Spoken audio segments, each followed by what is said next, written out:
People for Mobility Justice, which started by doing education and engagement with day laborers who used bicycles. We thought, is there some way that we could be maybe learning from people who are figuring out how to make bikes work in this big, crazy city? We're 10 years in now, and we're starting to realize that we can kind of be more radical than we thought we could in the past and work more on this vision for what we think mobility justice means in Los Angeles. We're now really calling ourselves People for Mobility Justice because it reflects what we've always known and what we've always been. Mobility justice to me means an individual having the ability to move however they see fit and comfortable for them. Mobility justice takes the human aspect into consideration. When we talk about justice, we're really talking about race, we're really talking about gender, we're really talking about power and oppression.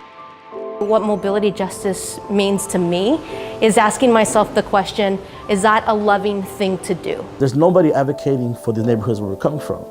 How do we create a sustainable model for our communities to really be empowered? You only get that experience by walking these streets, right? Riding the bus in these streets. It's not just about the crosswalk, but it's about the black man and his experience, or the undocumented woman and her experience when they cross the street.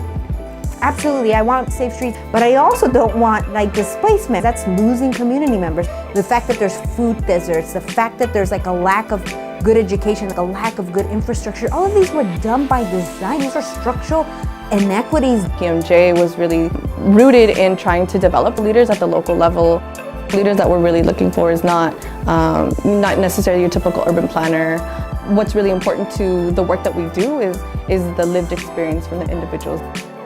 I think we're responding to a fundamental inequity in the way our education system is set up, so that you have to have a planning degree to be able to decide what happens in your community. So we're kind of flipping the script on that. It is an organization that is truly led by people of color who have had experiences in their own life that have provided that unique experience.